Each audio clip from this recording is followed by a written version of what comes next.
Welcome back to the channel. Be sure to hit that subscribe button as I push for 50,000. It would certainly mean a lot. Let me not waste any time and jump into the video at hand. The Virgin Atlantic fleet. Interesting retirements across recent years. One intriguing inclusion that could have been, but never was, and so much more. Virgin Atlantic's current fleet actually only consists of 42 aircraft. With 2 units currently listed in storage, that means the total active fleet at the time of recording is 40. Ultimately, one of the critical points of significance is the fleet's average age, which now sits at 7.4 years. Interestingly, this means for the type of aircraft the airline operates, it's considerably low. However, it was not always like this, as I'll discuss later in this video, with several fleet retirements that have made drastic shifts in the type of planes that are now operated. So just what is operational in the Virgin Atlantic network? Let's firstly take a look at the A330 family. This is technically speaking the last series of aircraft featured with the previous generation there, primarily spurred on again by those A330-300s that are currently flying. The airline has 10 of these with an average age of 12.5 years. These are expectedly the oldest aircraft by average age, bringing up the fleet's age even further. Away from the A330-300, the airline does fly 4 of the next generation A330-900s. This is part of the A330neo family. They're also a new gen aircraft that has arrived only in the last few years. Interestingly, Virgin has the 787 Dreamliner to its name. Being older and averaging some 8.1 years as a total series, the aircraft came in some time ago to really begin the new era as they tried to move away from more of your inefficient types. The Dreamliner has slotted into the airline's network well across recent history, with its capabilities enhancing the network. But see, the A330neo and the 787 are seen as direct competitors, so some may view the 787 as a more optimal way to replace those A330ceos, without having to add, say, another aircraft type. However, thanks to the commonality between the A330ceo and the A330neo, the airline didn't have much of a problem with regards to introducing the new engine option. And moving on to the final aircraft type that the airline flies at this point, and you'd argue that this one is, well, certainly more used for high-capacity missions, and that is the A350, one of the newer aircraft that they've taken delivery of. The airline flies 11 A350s, and all of these are for the family's high-capacity variant, that is, the Dash 1000, with the average age sitting at 3.6 years. Virgin Atlantic, however, once upon a time operated a far more diverse offering of aircraft, including quad-engine planes, which seems hard to believe looking at their current fleet, but is true. Retirements of the A340 and the Boeing 747 made headlines in the past, as the airline parted ways with 2 aircraft types that really were inefficient.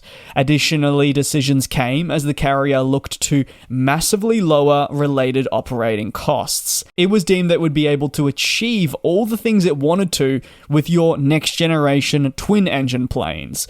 That means that for aircraft types like the A340 and the 747, it's not necessarily required, and while these are high-capacity aircraft, the introduction of the A350-1000 as their sole high-capacity airliner of the next generation was deemed as a suitable choice moving forward. Transitioning to these more efficient planes has many positive ramifications for its general day-to-day business. The airline also knew that it needed to adapt to the changing trends, considering it has a significant reliance on just, for example, the transatlantic market. It is witnessing more and more airlines shift towards your 787s, A350s, and such to complete such routes.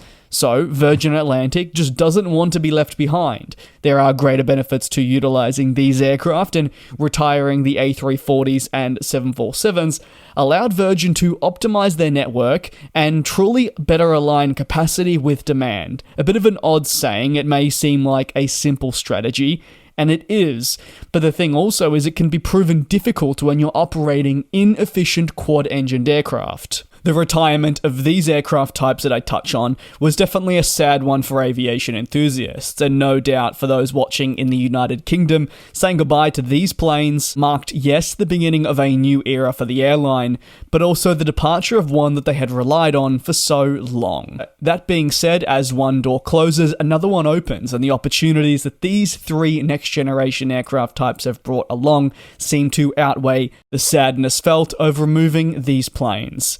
And also, it's the circle of life. One of the more peculiar inclusions that could have been when looking at the Virgin Atlantic fleet is actually the Airbus A380. Yes, the world's largest passenger plane. In 2001, the airline ordered the 380 with a view to use it to offer an experience unlike any other. Founder Richard Branson, who again in 2001 had a much larger role in the airline than he does now, was a key reason why this deal came about. His vision for the airline was as follows. Looking deep into the future, the capacity of the A380 would have been a fantastic asset across high-demand routes. This includes your London to New York. But with a commitment in 2001, across the following years, a lot would change. And for Virgin Atlantic, well, how do I say it? It wasn't really all smooth sailing. The type of aircraft that they would need dramatically changed. And as things moved ahead and they experienced their fair share of financial difficulties, as well as a shifting economic climate, a plane like the A380 that once offered them a lot slowly but surely didn't become as an attractive option. And time again, the airline pushed back deliveries for this all-important wide-body. You'd argue that the pushback was certainly aided by Airbus's struggles in getting this plane initially out, concerning some problems in the development and production stages. As also these single-aisle aircraft that I speak of emerged, it really became apparent that there were more optimal aircraft for Virgin Atlantic to be used for the long term, including your 787, soon to be now A350-1000, and even the A330neo. Eventually Virgin Atlantic would, yes, go on to cancel the Airbus A380 order, and we'd then see, a little bit later on, the subsequent retirement of the quad-engine planes that I've mentioned.